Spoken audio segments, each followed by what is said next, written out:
Mi granja quedó reducida a cenizas. Mi familia me llamó mendiga. Entonces llamé al billonario que crié en mis brazos. Me alegra tenerte aquí. Sigue mi historia hasta el final y comenta desde qué ciudad me estás viendo. Así podré ver hasta dónde ha llegado mi historia. Me llamo Valeria y tengo 63 años. Nunca pensé que a mi edad tendría que estar parada bajo la lluvia, empapada hasta los huesos, rogándole a mi propia hija que me diera un techo. Pero así es la vida. Te golpea cuando menos lo esperas y te deja sin aliento. El incendio había comenzado a las 3 de la madrugada. Desperté con el olor a humo llenando mis pulmones y las llamas ya devorando la cocina de mi casa. Mi granja, todo lo que había construido durante 40 años, se convirtió en cenizas en cuestión de horas. Los bomberos dijeron que fue por un problema eléctrico en el granero principal. 40 años de trabajo, de sueños, de recuerdos. Todo perdido. No tenía seguro suficiente. Los últimos años habían sido difíciles y había dejado de pagar la póliza completa para poder mantener la casa a flote. Ahora, con las manos vacías y solo la ropa que llevaba puesta, no me quedaba más opción que acudir a mi hija Guadalupe. Toqué el timbre de su casa en el barrio residencial más exclusivo de la ciudad. Era una mansión impresionante, con jardines perfectamente cuidados y una fuente en el centro. Todo pagado con el dinero de su esposo Ernesto, un hombre de negocios que siempre me había tratado como si fuera algo que se pegó en la suela de su zapato. La puerta se abrió y ahí estaba él, con su traje caro y esa sonrisa falsa que conocía tan bien. «Valeria», dijo, sin invitarme a pasar. «¿Qué haces aquí?» «Hubo un incendio», le expliqué, tratando de mantener la compostura. «Perdí la casa, todo. Necesito quedarme aquí unos días hasta que pueda». Ernesto me cortó con una carcajada seca. «¿Aquí? ¿Estás loca?» «Es mi hija», le dije, sintiendo cómo la lluvia empezaba a empapar mi blusa. «Solo necesito». «Guadalupe», gritó hacia adentro, «tu madre está aquí». Mi hija apareció detrás de él, llevando un vestido de seda que probablemente costaba más que lo que yo ganaba en un mes. Me miró de arriba abajo con asco, como si fuera una extraña pidiendo limosna. «Mamá, ¿qué pasó contigo? Estás toda sucia». Le conté sobre el incendio, sobre perderlo todo. Esperaba compasión, un abrazo, cualquier muestra de que seguía siendo su madre. En cambio, intercambió una mirada con Ernesto. «No puedes quedarte aquí», dijo mi propia hija cruzando los brazos. «Esta casa es muy elegante. Los vecinos van a pensar». «¿Van a pensar qué?», pregunté, sintiéndome como si me hubieran dado una bofetada. Ernesto se adelantó, bloqueando completamente la entrada. «Mira, Valeria, no queremos ser crueles, pero tienes que entender, esta es una zona residencial exclusiva. No podemos tener gente sin hogar aquí. ¿Qué van a decir nuestros vecinos, nuestros amigos del club?» «Soy la madre de tu esposa», le dije, sintiendo cómo la voz se me quebraba. «Y eres una campesina que perdió su granita», respondió con desprecio. «Vas a ensuciar mi tapete persa. No abro espacio para gente sin techo en mi casa». Las palabras me golpearon como puñetazos. Guadalupe no dijo nada para defenderme. Se quedó ahí parada, asintiendo como si su esposo tuviera razón. «Por favor», susurré, sintiendo cómo las lágrimas se mezclaban con la lluvia en mis mejillas. «Solo necesito un lugar donde dormir». «Ve a un refugio», dijo Ernesto, «o busca algún programa del gobierno para gente como tú». «¿Gente como yo?», repetí, incrédula. «Pobres», aclaró sin pestañear. «Fracasados». Y entonces cerró la puerta en mis narices. Me quedé ahí parada, bajo la lluvia que caía cada vez más fuerte, mirando la puerta cerrada de la casa de mi propia hija. El sonido de mis propios sollozos se perdía entre el ruido de la tormenta. ¿Cómo había llegado a esto? ¿Cómo la niña que había criado con tanto amor podía tratarme de esta manera? Caminé hasta la acera, empapada y temblando. No solo por el frío, sino por la humillación. No tenía a dónde ir. No tenía dinero. No tenía nada. Fue en ese momento cuando recordé la tarjeta. La tenía guardada en mi billetera desde hacía años, doblada y gastada por el tiempo. La saqué con manos temblorosas. Marcus Rivera, CEO, Rivera Holdings Group. Marcus. Mi Marcus. El niño que había llegado a mi granja cuando tenía apenas 8 años, sucio, asustado, sin nadie en el mundo. Lo habían traído de un orfanato como parte de un programa de ayuda. Se suponía que sería temporal, pero algo en sus ojos me partió el corazón. Era tan pequeño, tan vulnerable. Solo por unas semanas, habían dicho los trabajadores sociales. Esas semanas se convirtieron en 10 años. Lo crié como a mi propio hijo. Le enseñé a trabajar la tierra, a leer, a ser un hombre de bien. Guadalupe siempre estuvo celosa de él, siempre se quejaba de que le prestaba más atención al niño encontrado que a ella. Pero Marcus tenía algo especial, una inteligencia brillante y un corazón noble que me conquistó desde el primer día. A los 18 años se fue para estudiar en la universidad con una beca completa. Había sacado las mejores calificaciones de toda la región. Antes de irse me prometió: «Algún día voy a cuidarte como tú me cuidaste a mí. Te lo juro por mi vida». Eso había sido hace más de 20 años. Había perdido contacto con él después de que se graduara. Solo sabía, por comentarios que había escuchado de vez en cuando, que le había ido muy bien en los negocios. Pero nunca imaginé que tan bien. Con la tarjeta mojada en mis manos, saqué mi teléfono celular viejo y marqué el número con dedos temblorosos. No sabía si seguiría siendo el mismo, no sabía si me recordaría, no sabía si le importaría lo que me había pasado. El teléfono sonó una vez, 2 veces. ¿Hola? La voz era más grave, más madura, pero la reconocí inmediatamente. ¿Marcus?, susurré, sintiéndome como una tonta por llamar después de tantos años. Hubo una pausa que me pareció eterna. ¿Mamá Valeria? La forma en que dijo mamá hizo que se me rompiera el corazón. Después de todos estos años, después de todo lo que había pasado, él todavía me llamaba mamá. Marcus, yo necesito ayuda. No me dejó explicar más. ¿Dónde estás? Voy para allá ahora mismo. Mientras esperaba a Marcus bajo el techo de la parada de autobús más cercana, los recuerdos me inundaron como olas inevitables. No podía evitar pensar en todo lo que había pasado, en cómo habíamos llegado a este punto donde mi propia hija me cerraba la puerta mientras el niño que había recogido de la calle venía a rescatarme. Marcus había llegado a mi vida en el otoño de 1995. Yo tenía 36 años entonces, viuda desde hacía 2 años después de que mi esposo muriera en un accidente de tractor. Guadalupe tenía apenas 11 años y yo luchaba sola para mantener la granja funcionando. Una trabajadora social había llamado preguntando si podía recibir temporalmente a un niño del orfanato.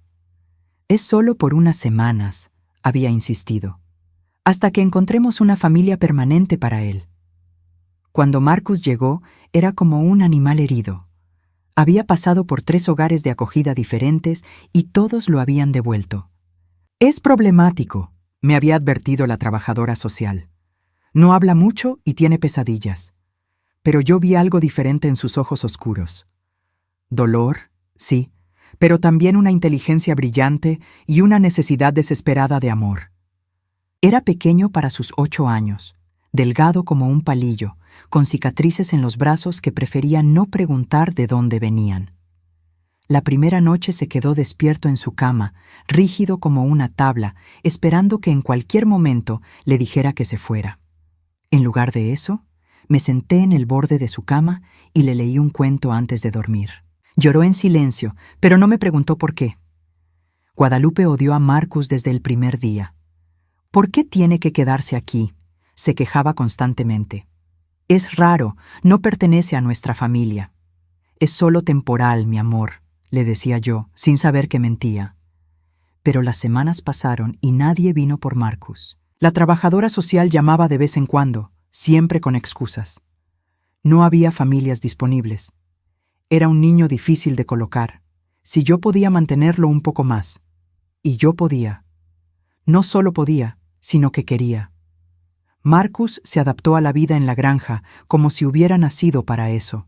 Era inteligente, más inteligente que cualquier niño que hubiera conocido. A los 9 años ya manejaba las cuentas mejor que yo. A los 10 había reorganizado completamente el sistema de riego para hacerlo más eficiente. Este niño va a ser alguien importante algún día, me decía mi vecina cuando venía a visitarme, y yo lo sabía, lo sentía en mis huesos. Pero Guadalupe se ponía cada vez más resentida. ¿Por qué él puede ayudarte con los números y yo no? Me gritaba cuando Marcus se sentaba conmigo en la cocina para revisar las facturas. Porque tú prefieres jugar con tus amigas, le respondía yo, tratando de ser paciente. Porque él me está robando a mi mamá. Las explotaba y salía corriendo a su cuarto. Traté de dividir mi tiempo equitativamente entre los dos, pero Marcus necesitaba más atención. Había sufrido tanto en sus pocos años de vida que requería sanación constante.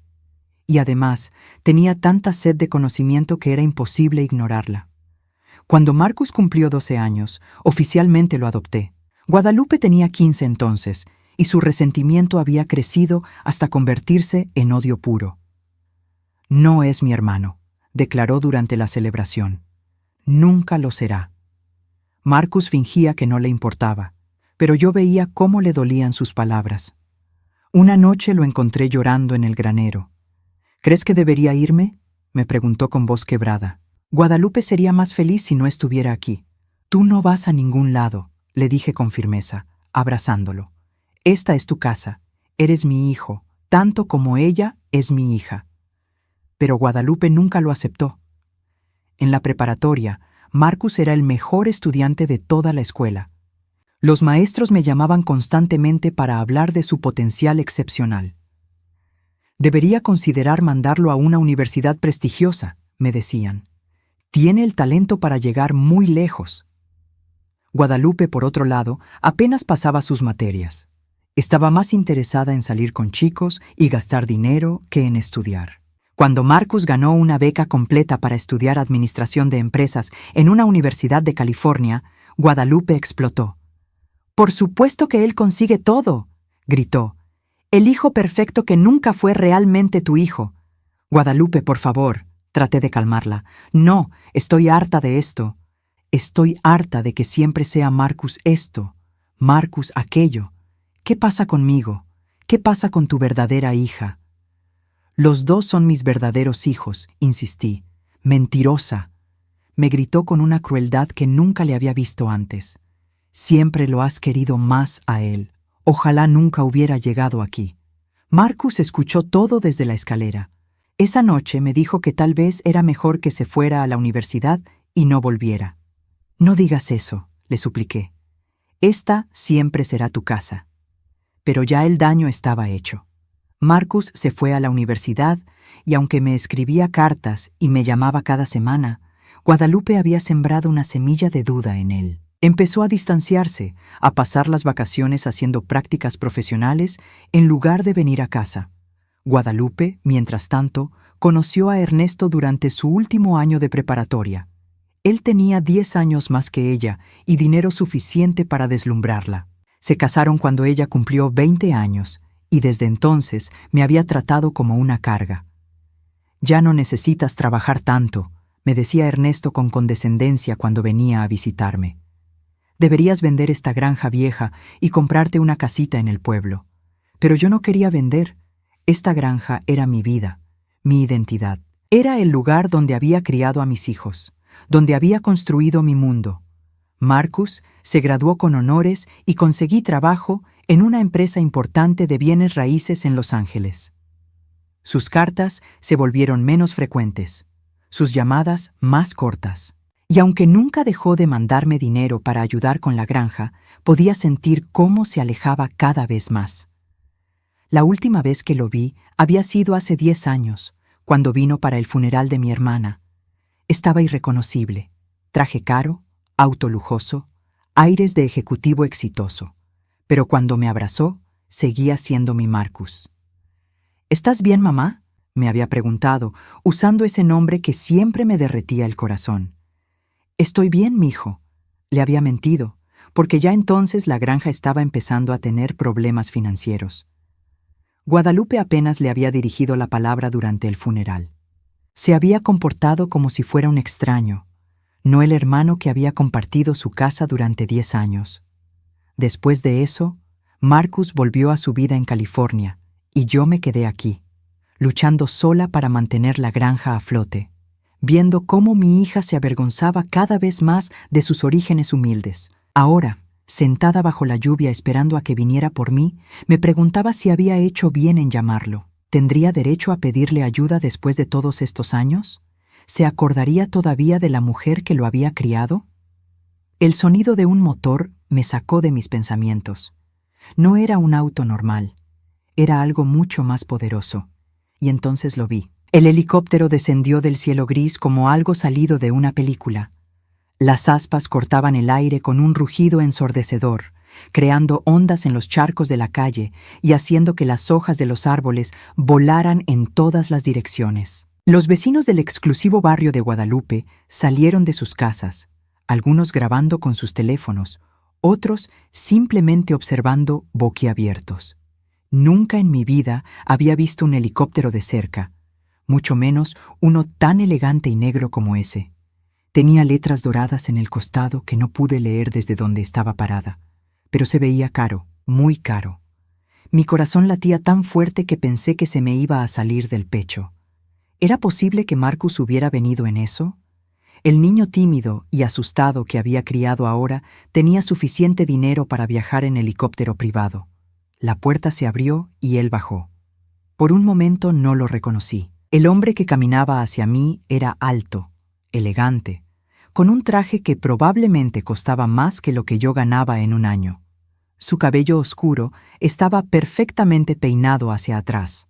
Llevaba anteojos de sol caros y se movía con la confianza de alguien acostumbrado a que le obedecieran. Pero cuando se quitó los anteojos y nuestros ojos se encontraron, ahí estaba mi Marcus. Los mismos ojos oscuros, la misma sonrisa tímida que recordaba de cuando era niño. «Mamá», dijo con voz quebrada, y en ese momento volvió a ser el niño de 8 años que había llegado a mi granja tantos años atrás. Corrió hacia mí y me abrazó tan fuerte que pensé que me iba a quebrar los huesos. Yo lloré como no había llorado en años, sintiendo por primera vez en mucho tiempo que alguien realmente me amaba. «Estás empapada», murmuró en mi oído. «¿Cuánto tiempo llevas aquí afuera?» «No importa», le dije, aferrándome a él. «Viniste, realmente viniste». «Por supuesto que vine», dijo, apartándose un poco para mirarme. «Eres mi madre. Siempre voy a venir cuando me necesites». Se quitó su abrigo caro y me lo puso sobre los hombros. Era de cachemira, tan suave que se sentía como una caricia. Olía a su colonia, un aroma masculino y sofisticado que no reconocía. «¿Qué pasó exactamente?», me preguntó, sosteniendo mis manos entre las suyas. Le conté sobre el incendio, sobre perder la granja, sobre venir aquí buscando refugio. Cuando llegué a la parte donde Ernesto me había cerrado la puerta en la cara, vi cómo su mandíbula se tensaba y sus ojos se endurecían. «¿Te dijeron qué?», me preguntó con una voz tan fría que me dio escalofríos. «Marcus, no quiero problemas», le dije rápidamente. «Solo necesitaba un lugar donde quedarme». «Tú estás en casa ahora», me dijo con firmeza tomando mis manos. «Nunca más vas a tener que rogarle a nadie por un techo». En ese momento, la puerta de la casa de Guadalupe se abrió. Mi hija salió corriendo, seguida por Ernesto. Los dos se habían cambiado de ropa y se veían presentables, como si hubieran estado esperando este momento. «¡Disculpen!», gritó Guadalupe, acercándose con una sonrisa falsa. «¿Hay algún problema con el ruido? Los vecinos se están quejando del helicóptero». Marcus se volteó lentamente para mirarla. No dijo nada. Solo la observó con una expresión que no pude descifrar. «Guadalupe», dije nerviosamente, «este es Marcus. ¿Te acuerdas de él?». La sonrisa de mi hija se desvaneció de inmediato. Sus ojos se movieron de Marcus al helicóptero y de vuelta a Marcus. «¿Marcus?», murmuró, como si no pudiera creerlo. «¿Marcus Rivera? Hola, hermana», dijo él con una voz completamente plana. No había amor en esas palabras. No había perdón, solo una frialdad que me partió el corazón. Ernesto se adelantó, extendiendo la mano con esa sonrisa oleosa que conocía tan bien. ¡Qué sorpresa! Soy Ernesto Mendoza, el esposo de Guadalupe. He escuchado mucho sobre ti. Marcus miró la mano extendida, pero no la tomó. Lo dudo, dijo simplemente. El silencio que siguió fue tan tenso que podía cortarse con un cuchillo. Guadalupe se retorcía las manos. Ernesto había bajado la suya y se veía incómodo, y Marcus seguía mirándolos como un depredador estudiando a su presa. «Bueno», dijo Guadalupe finalmente forzando otra sonrisa, «qué maravilloso que hayas venido a visitar a mamá. Aunque tal vez debería aterrizar en otro lado la próxima vez. Este es un barrio residencial muy exclusivo y...» «Lo sé», la interrumpió Marcus. «Conozco muy bien este barrio». Algo en su tono hizo que Guadalupe se callara de inmediato. «De hecho», continuó Marcus, «conozco a la mayoría de las personas que viven aquí. Son mis clientes». «¿Tus clientes?», preguntó Ernesto, confundido. Marcus sonrió, pero no era una sonrisa agradable. «Soy el dueño del banco que financia la mayoría de las hipotecas de este vecindario, incluyendo la suya». Vi cómo la cara de Ernesto perdía todo el color. «¿Tu banco?», tartamudeó. «Rivera Holdings Group», dijo Marcus tranquilamente. «Tal vez han escuchado de nosotros. Somos una de las compañías de bienes raíces más grandes del país. También tenemos intereses en banca, construcción y desarrollo urbano». Guadalupe se tambaleó un poco, como si alguien le hubiera dado un golpe. ¿Eres millonario?», susurró. «Multimillonario», corrigió Marcus sin presumir, como si fuera un simple hecho. «Pero eso no es lo importante aquí». Se volvió hacia mí y su expresión se suavizó completamente. «Lo importante es que mi madre necesita ayuda y yo vine a dársela». «¿Tu madre?», escupió Ernesto, recuperando un poco de su arrogancia. «Ella no es tu madre, es solo la mujer que te crió por unos años». El cambio en Marcus fue instantáneo y aterrador. Su rostro se endureció como piedra y dio un paso hacia Ernesto. A pesar de que Marcus no era especialmente grande, Ernesto retrocedió instintivamente. «Cuidado», dijo Marcus con una voz tan baja que apenas pude escucharlo. «Muy cuidado con lo que dice sobre mi madre». «Marcus», intervine rápidamente, poniéndome entre ellos. «No vale la pena». Él me miró y respiró profundo, controlándose. «Tienes razón», dijo, tomando mi brazo gentilmente. «No vale la pena». Se dirigió a Guadalupe y Ernesto una última vez. «Por cierto», dijo con esa voz fría otra vez, «van a recibir una carta de mi banco mañana por la mañana. Tal vez quieran leerla cuidadosamente». «¿Qué tipo de carta?», preguntó Guadalupe con voz temblorosa. Marcus sonrió de nuevo, esa sonrisa que no llegaba a sus ojos. «Una revisión de los términos de su préstamo. Parece que ha habido algunas irregularidades en su historial de pagos y documentación original». Vi cómo Ernesto se ponía completamente pálido. «Pero no se preocupen», continuó Marcus. «Tendrán tiempo suficiente para aclarar todo. Digamos, 72 horas». «¿72 horas para qué?», preguntó Guadalupe, con pánico evidente en su voz. «Para decidir si quieren mantener esta casa», dijo Marcus tranquilamente, «o si prefieren entregármela voluntariamente antes de que descubra qué más han estado escondiendo». El silencio que siguió fue ensordecedor. Solo se escuchaba el ruido distante del helicóptero y el goteo de la lluvia. «Vámonos, mamá», dijo Marcus, poniéndome su brazo alrededor de los hombros. «Tenemos mucho de qué hablar». Mientras caminábamos hacia el helicóptero, escuché a Guadalupe gritar detrás de nosotros. «¡Espera! ¡Marcus, espera! ¡Podemos hablar de esto!». Pero Marcus no se volteó. Siguió caminando hacia adelante, protegiéndome de la lluvia con su cuerpo. «¿Realmente eres el dueño de su banco?», le pregunté mientras subíamos al helicóptero. «Entre otras cosas», dijo, ayudándome a abrocharme el cinturón de seguridad. «He estado siguiendo a esta familia desde hace años, mamá. He estado esperando el momento adecuado». «¿Esperando para qué?».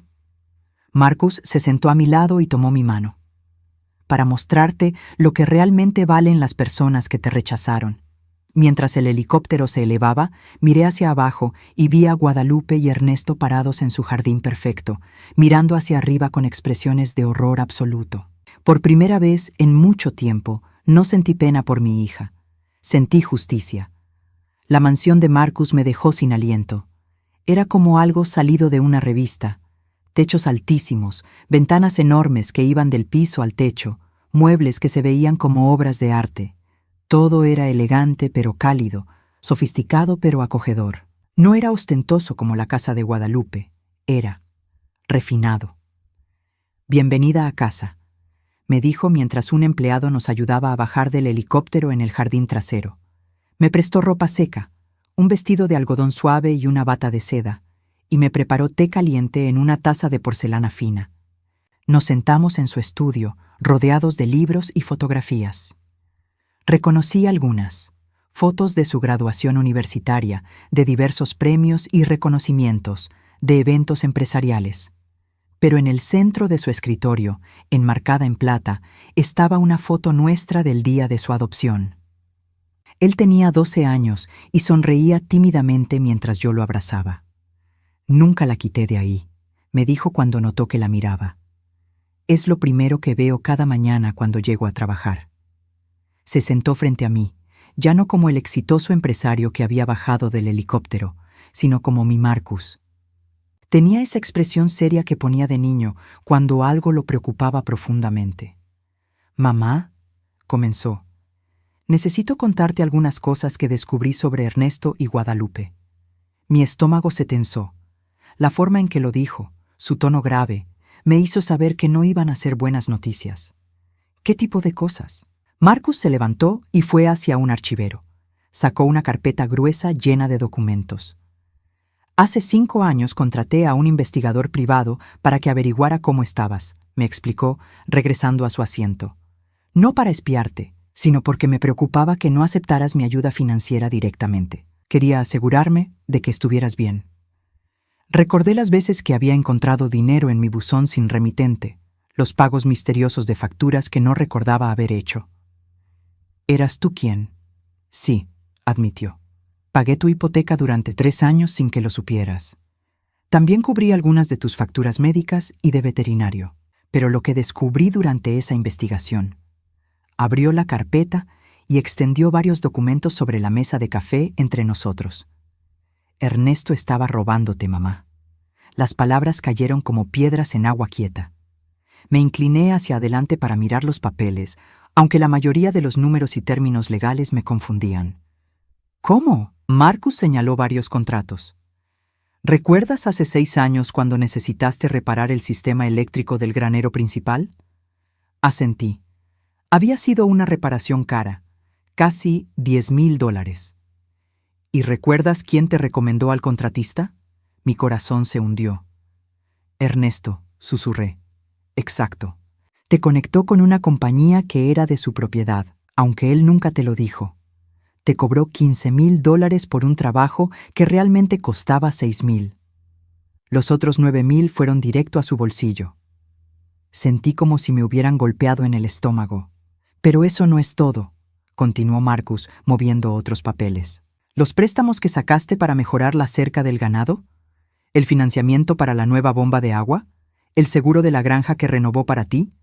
Cada palabra era como una puñalada. Todo. Ernesto había estado involucrado en todo. «En total», dijo Marcus con voz controlada pero furiosa, «durante los últimos 8 años, Ernesto robó aproximadamente $150,000 de ti mediante sobrefacturación, comisiones ocultas y seguros fraudulentos. $150,000. Una fortuna para alguien como yo. Por eso tenías problemas financieros», continuó. «Por eso no pudiste pagar el seguro completo de la casa. Por eso perdiste todo en el incendio». Me quedé en silencio por un largo momento, tratando de procesar la magnitud de la traición. «¿Guadalupe sabía?», pregunté finalmente, aunque parte de mí ya conocía la respuesta. Marcus asintió gravemente. «Aquí están los extractos bancarios de la cuenta conjunta que ella tiene con Ernesto. Puedes ver los depósitos que coinciden exactamente con las fechas en que él te estafó». Me mostró una hoja llena de números.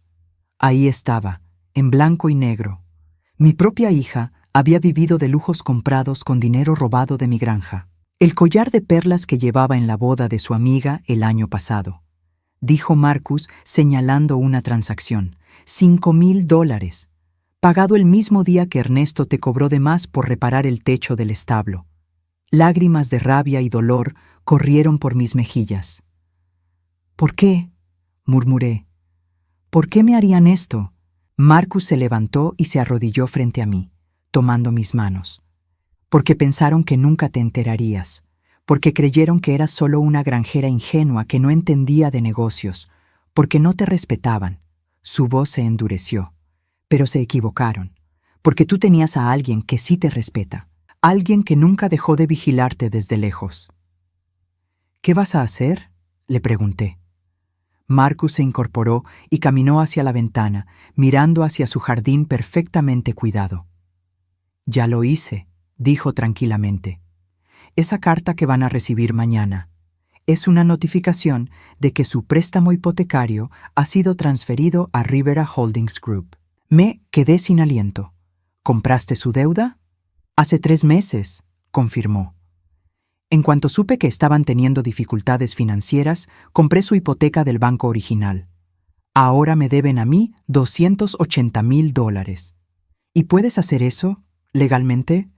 Marcus se volvió hacia mí con una sonrisa que no tenía nada de amable. Cuando tienes tanto dinero como yo, mamá, puedes hacer muchas cosas legalmente, especialmente cuando las otras personas han cometido fraude. Se acercó a su escritorio y sacó otro conjunto de documentos. También tengo evidencia de evasión fiscal por parte de Ernesto. Parece que nunca reportó los ingresos que obtuvo estafándote. El Servicio de Rentas Internas estaría muy interesado en ver esta información.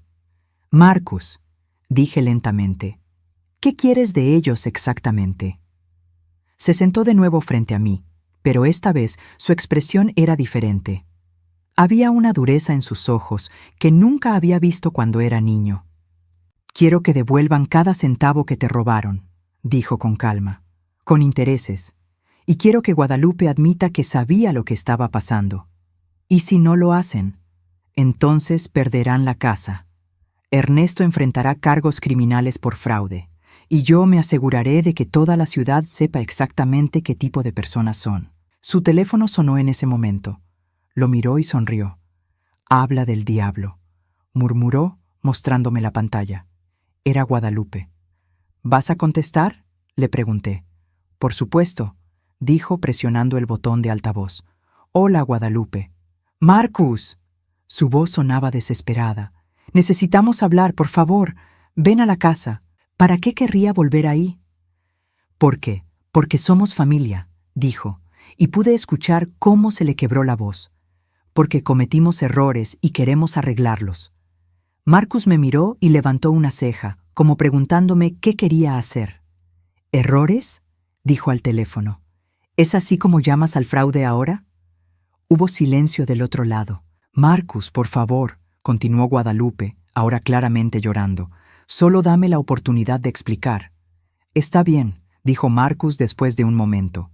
Pero no voy solo. Mi madre viene conmigo. Sí, dijo Guadalupe rápidamente. Por supuesto, lo que tú quieras. Marcus colgó y me miró. ¿Estás lista para confrontar a tu hija?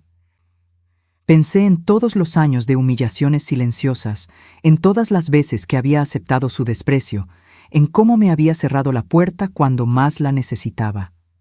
Sí, dije, sorprendiéndome a mí misma con la firmeza en mi voz. Estoy lista. Mientras nos preparábamos para volver, Marcus puso su mano en mi hombro. Mamá, quiero que sepas algo, me dijo. Pase lo que pase hoy, nunca más vas a tener que suplicar por nada. Nunca más vas a tener que aceptar migajas de personas que no te valoran. ¿Cómo puedes estar tan seguro? Marcus sonrió, y esta vez fue una sonrisa genuina, llena del amor que recordaba de cuando era niño. Porque ahora tienes a alguien que pelearía por ti contra el mundo entero. Alguien que nunca olvidó que cuando todos me habían abandonado, tú me dijiste que era tu hijo. Me abrazó fuerte, y en ese momento supe que sin importar lo que pasara con Guadalupe, ya no estaba sola. Tenía a mi verdadero hijo de vuelta. Cuando llegamos de vuelta a la casa de Guadalupe, la diferencia en el ambiente era palpable. Ya no había arrogancia ni desprecio. La puerta se abrió antes de que pudiéramos tocar el timbre, y ahí estaba mi hija con los ojos hinchados de llorar y la cara descompuesta por el miedo. «Mamá», dijo con voz quebrada, extendiendo los brazos hacia mí. «Gracias por venir». Pero yo no me moví hacia ella. Me quedé parada junto a Marcus, sintiendo por primera vez en años que tenía el control de la situación. «Guadalupe», dije con una voz que no reconocí como mía. «Creo que necesitamos hablar». Ernesto apareció detrás de ella, claramente nervioso. Se había cambiado el traje caro por ropa casual, pero aún así se veía como lo que era. Un hombre que acababa de darse cuenta de que había subestimado completamente a su oponente. «Marcus», dijo Ernesto, tratando de recuperar algo de su compostura anterior. «Creo que hubo un malentendido». «No hubo ningún malentendido», lo interrumpió Marcus con voz fría. «Solo hubo fraude, mucho fraude». Guadalupe nos llevó a la sala, la misma donde habían celebrado tantas fiestas con dinero robado de mi granja. Ahora se sentía diferente, más pequeña, más falsa.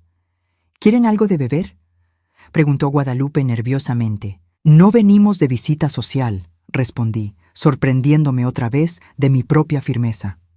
«Venimos a hablar de negocios». Marcus sacó su teléfono y lo puso sobre la mesa de café. «Voy a grabar esta conversación», anunció, «para protección legal de ambas partes». Vi cómo Ernesto se ponía pálido otra vez. «¿Es eso necesario?», preguntó. «Considerando que ustedes han estado cometiendo fraude contra mi madre durante 8 años», dijo Marcus calmadamente, «sí, es muy necesario». Guadalupe se desplomó en el sofá, finalmente perdiendo toda pretensión de control. «Marcus, por favor», susurró. «Somos familia». «¿Familia?», repetí, sintiendo cómo la rabia que había estado conteniendo durante años finalmente encontraba su voz. «¿Llamaste familia a cerrarme la puerta en la cara cuando perdí mi casa? ¿Familia es robarme durante 8 años?» «Mamá, yo no sabía», comenzó a decir. «¡Mentira!», exploté, levantándome del asiento. Marcus me mostró los extractos bancarios. Vi cada depósito, cada compra que hiciste con mi dinero robado. Guadalupe comenzó a llorar en serio ahora, pero por primera vez en mi vida sus lágrimas no me conmovieron. «¿El collar de perlas?», continué. «¿El viaje a Europa del año pasado? ¿El auto nuevo? ¿Todo eso mientras yo no podía pagar el seguro completo de mi casa?» Yo pensé. Tartamudeó Guadalupe. «¿Pensaste qué?», le pregunté, acercándome a ella. «¿Pensaste que era tan estúpida que nunca me daría cuenta?» Ernesto trató de intervenir. «Valeria, tienes que entender, los negocios son complicados». Marcus se levantó tan rápido que Ernesto retrocedió instintivamente. «Siéntate», le ordenó Marcus con una voz que no admitía discusión. «Y no vuelvas a hablarle así a mi madre». El silencio que siguió era tan tenso que podía cortarse con un cuchillo. Marcus regresó a su asiento y sacó los documentos que había visto en su casa. «Aquí están los hechos», dijo, extendiendo los papeles sobre la mesa. Durante 8 años, Ernesto cobró de más por servicios, inventó comisiones falsas y vendió seguros fraudulentos a mi madre. El total robado asciende a $153,000. Guadalupe ahogó un gemido cuando escuchó la cifra. Guadalupe recibió directamente 42,000 de ese dinero, continuó Marcus implacablemente. Dinero que sabía que venía del fraude contra su propia madre. «No es cierto», gritó Guadalupe, pero su voz no tenía convicción. Marcus deslizó una hoja hacia ella. «¿Quieres negar que esta es tu firma en el recibo del collar de $5,000? Fechado el mismo día que Ernesto le cobró 8,000 a tu madre por una reparación que costó 3,000. Guadalupe miró el papel y se desplomó completamente. «Marcus», susurró Ernesto, «¿qué quieres de nosotros?» Marcus se recostó en su silla, completamente calmado. «Quiero justicia», dijo simplemente. «Quiero que mi madre recupere cada centavo que le robaron. Con intereses. ¿Cuánto sería eso? preguntó Ernesto con voz temblorosa. $200,000, respondió Marcus. O pierden la casa. $200,000, gritó Ernesto. Eso es imposible. No tenemos tanto dinero. Deberían haber pensado en eso antes de robar, respondí, encontrando mi voz otra vez. Marcus consultó su reloj caro. Les voy a dar una opción, dijo. Pueden pagarle a mi madre los $200,000 en un plazo de 30 días, o pueden firmar la escritura de esta casa transfiriéndosela a ella como pago parcial. ¿La casa?, gimió Guadalupe. Esta es nuestra casa. Comprada con dinero robado, le recordé. Cada ladrillo, cada mueble, cada una de tus cosas bonitas pagadas con mi sufrimiento. Mamá, por favor, suplicó Guadalupe, cayendo de rodillas frente a mí. Lo siento mucho. No sabía que Ernesto. Sí sabías, le grité, liberando décadas de dolor contenido. Sabías exactamente de dónde venía el dinero, y no te importó porque siempre has creído que me merecía menos que tú. Eso no es cierto. Sí es cierto, continué, con lágrimas de rabia corriendo por mis mejillas. Desde que Marcus llegó a nuestras vidas, has estado celosa. Celosa de que alguien me amara de verdad. Celosa de que alguien me valorara. Yo te amo, comenzó a decir. No, la interrumpí. Tú me tolerabas, me soportabas cuando necesitabas algo. Pero amor es lo que Marcus me mostró cuando vino por mí bajo la lluvia. Amor es lo que tú me negaste cuando más lo necesité. Guadalupe seguía llorando, pero yo ya no sentía pena por ella. ¿Dónde está el dinero ahora?, preguntó Marcus a Ernesto. Ernesto se pasó las manos por el cabello, completamente derrotado. Lo invertimos, en el negocio, en esta casa. No está líquido. Entonces tienen dos opciones, dijo Marcus levantándose. Firman los papeles transfiriendo la casa a mi madre o enfrentan cargos criminales por fraude, evasión fiscal y estafa. ¿Cargos criminales?, susurró Ernesto. Marcus asintió. Ya tengo toda la documentación preparada para el fiscal del distrito. Solo estoy esperando su decisión. Pero si firmamos la casa, comenzó Guadalupe. Tendrán que irse, terminé por ella. Así como yo tuve que irme cuando perdí todo. ¿A dónde vamos a ir?, lloró Guadalupe. Marcus se encogió de hombros. Ese no es mi problema, ni el de mi madre. Por un momento, nadie habló. Solo se escuchaba el llanto de Guadalupe y la respiración agitada de Ernesto. Finalmente, Marcus sacó unos documentos de su maletín. Estos son los contratos, dijo, poniéndolos sobre la mesa. La casa se transfiere completamente a Valeria Rivera. ¿Rivera?, preguntó Guadalupe confundida. Mi madre va a cambiar su apellido legalmente, explicó Marcus. Ya no quiere llevar el nombre de la familia que la traicionó.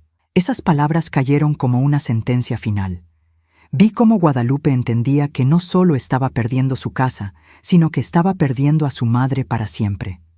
Tienes 24 horas para decidir, dijo Marcus, guardando los documentos. Mañana a las 6 de la tarde vuelvo por una respuesta. Si no han firmado para entonces, presento los cargos criminales el lunes por la mañana. Mientras caminábamos hacia la puerta, Guadalupe corrió detrás de nosotros. ¡Mamá!, gritó, agarrando mi brazo. ¡Por favor, soy tu hija!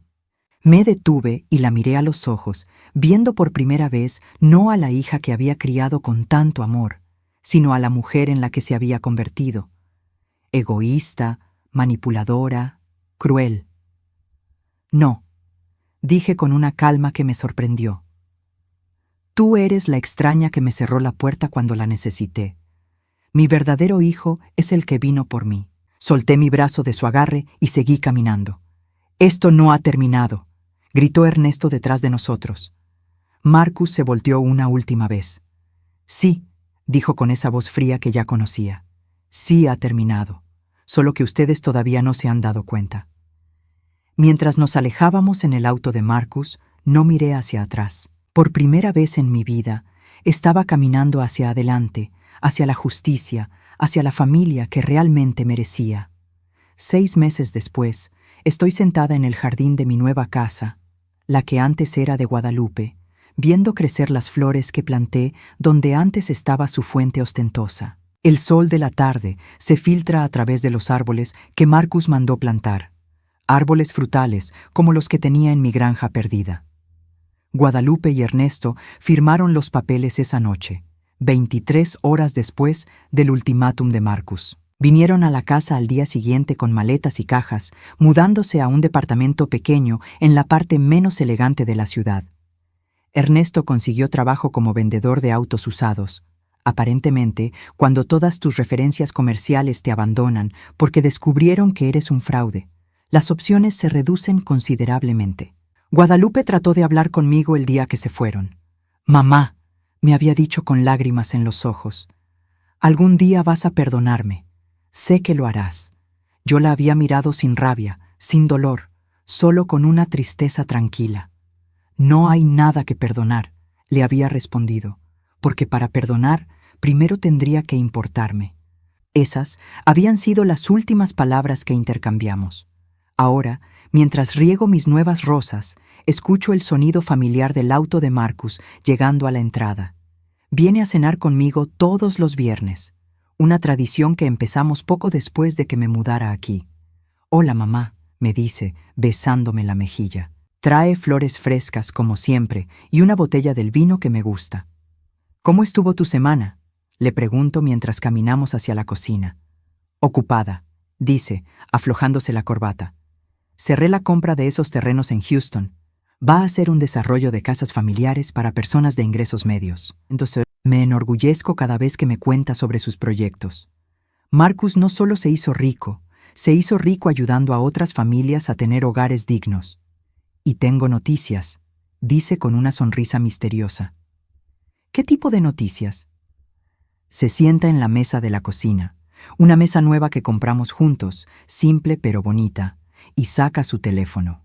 «¿Recuerdas a Sara, la arquitecta de mi empresa?». Sara. La he conocido en algunas de las cenas de Marcus, una mujer inteligente, amable, que trata a Marcus con el respeto y amor que merece. «Por supuesto. ¿Qué pasa con ella?». Marcus me muestra una foto en su teléfono, una mano de mujer con un anillo de compromiso sencillo pero hermoso. «¡Marcus!», grito, abrazándolo fuerte. «¡Qué maravilloso! Le pedí matrimonio anoche», dice, sonriendo como no lo había visto sonreír desde que era niño. «Y quería preguntarte, ¿querrías planear la boda con nosotros?». Las lágrimas se me llenan los ojos, pero son lágrimas de alegría pura. «Me encantaría», le digo. «Pero, ¿estás segura, Sara, de que quiere una suegra vieja como yo?». Marcus se ríe. «Mamá, ella ya te considera su familia. De hecho, me dijo que la única razón por la que aceptó casarse conmigo es porque viene en paquete contigo». Cenamos en el comedor, el mismo donde Guadalupe solía hacer sus cenas elegantes para impresionar a sus amigos snobs. Ahora es un lugar cálido donde Marcus y yo compartimos nuestras semanas, nuestros sueños, nuestros planes para el futuro. «¿Sabes algo de Guadalupe?», me pregunta mientras servimos el postre. Es la primera vez en meses que menciona su nombre. «No», le respondo honestamente.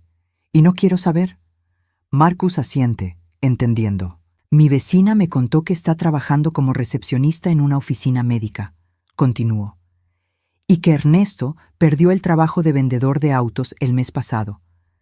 «¿Te da tristeza?», me pregunta Marcus. Pienso en su pregunta mientras corto el pastel de manzana que hice esa tarde. «No», le respondo finalmente. «Me da paz». «¿Paz?». «Sí», explico, sirviéndole una porción generosa. «Por primera vez en mi vida, no me siento culpable por ser feliz. No me siento mal por tener cosas bonitas. No tengo que justificar mi existencia con nadie». Marcus me toma la mano sobre la mesa. «Me alegra escucharte decir eso». Después de la cena, salimos al jardín. Instalé aquí una pequeña área de descanso con sillas cómodas y una mesa para tomar té. Es mi lugar favorito de toda la casa. «¿Te arrepientes?», me pregunta Marcus de repente. «¿De haber sido tan dura con ella?». Es una pregunta que me he hecho muchas veces durante estos meses. «No», le respondo sin dudar. ¿Sabes por qué? ¿Por qué? Porque durante 63 años siempre puse las necesidades de otros antes que las mías. Siempre me sentí obligada a perdonar, a olvidar, a ser la buena persona que absorbe todo el dolor para mantener la paz. Marcus me escucha atentamente. Pero cuando tú viniste por mí aquella noche bajo la lluvia, me diste algo que nunca había tenido, continuó. ¿Qué? La certeza de que merecía ser amada sin condiciones, sin tener que ganarme ese amor todos los días. Siempre lo mereciste, me dice con voz suave. Tal vez, admito, pero nunca lo sentí hasta que tú me lo mostraste. Nos quedamos en silencio por un momento, escuchando el sonido del viento en los árboles. Hay algo más que quería decirte, dice Marcus. ¿Qué? Sara y yo estuvimos pensando, después de la boda, nos gustaría tener hijos. Mi corazón se llena de una alegría tan grande que no sé si mi pecho puede contenerla. ¿Y? Y nos gustaría que nuestros hijos crezcan aquí, contigo, que los cuides como me cuidaste a mí. Las lágrimas corren por mis mejillas ahora, pero son lágrimas de la más profunda felicidad. ¿Estás seguro? ¿Los dos? Completamente, dice Marcus. Queremos que sepan que la familia no se trata de sangre, sino de amor. Queremos que crezcan con la abuela que los va a amar incondicionalmente. Abuela, repito la palabra, saboreándola. Voy a ser abuela. Vas a ser la mejor abuela del mundo, me dice Marcus abrazándome. Más tarde, después de que Marcus se va, me quedo en el jardín un poco más. Miro hacia la casa, mi casa, con sus luces cálidas encendidas y sus cuartos llenos de muebles que elegí, de recuerdos que quiero conservar. En mi dormitorio, sobre la cómoda, tengo una nueva foto enmarcada. Marcus y yo el día que firmé los papeles de la casa, con él abrazándome y ambos sonriendo como si hubiéramos ganado la lotería. Que de cierta manera, así fue. No tengo fotos de Guadalupe. Guardé algunas en una caja en el closet, no porque las quiera ver, sino porque fueron parte de mi vida y no voy a pretender que nunca existieron. Pero no las miro, no las extraño, no me duelen. Esa noche, antes de dormirme, marco el número de Sara. ¿Valeria? Responde con voz alegre. ¿Cómo estás? Estoy perfecta, cariño, le digo, y quería felicitarte por el compromiso. Gracias, estoy tan emocionada. Marcus me dijo que vas a ayudarnos a planear la boda. Con mucho gusto, le respondo. Pero quería preguntarte algo. Lo que sea. ¿Te parece bien si usamos el jardín de aquí para la ceremonia? He estado trabajando en las flores y creo que va a estar hermoso para la primavera. Hay una pausa del otro lado, y luego Sara responde con voz emocionada. ¿De verdad harías eso por nosotros? Sara, le digo con todo el amor que siento por ella, por Marcus, por la familia que estamos construyendo. No hay nada en el mundo que me haría más feliz. Cuando cuelgo el teléfono, me quedo acostada en mi cama nueva, en mi casa nueva, pensando en mi vida nueva. No es la vida que había planeado cuando era joven. Es mejor, porque es una vida donde me aman por quien soy, no por lo que puedo dar. Es una vida donde tengo un hijo que eligió amarme cuando nadie más lo hacía. Es una vida donde voy a ser abuela de niños que van a crecer sabiendo que son queridos sin condiciones. Es una vida donde finalmente aprendí que la familia verdadera no se hereda, se construye. Y es una vida que vale cada lágrima que derramé para llegar hasta aquí. Al día siguiente, Marcus trae a Sara a almorzar. Pasamos la tarde planeando la boda, eligiendo flores, decidiendo el menú. Sara me llama mamá por primera vez, y cuando lo hace, siento como si mi corazón fuera a explotar de felicidad. 3 meses después, en un día perfecto de primavera, veo a mi hijo casarse con la mujer que ama en el jardín que planté con mis propias manos. Los invitados son todas las personas que nos aman de verdad.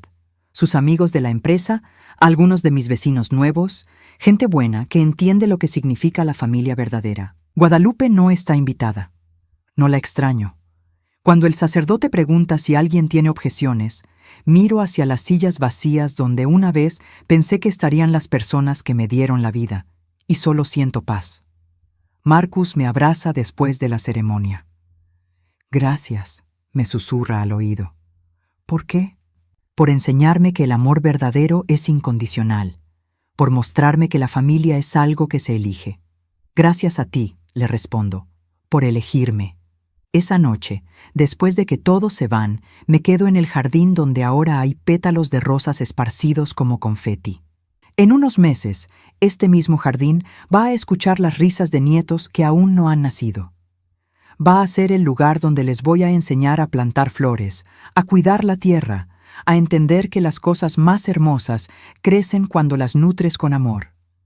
No sé qué pasó con la mujer que me dio la vida, pero no me importa. Sé exactamente qué pasó con la mujer que decidí ser. Finalmente aprendí a amarme a mí misma tanto como amé a mi verdadero hijo, y eso es más que suficiente.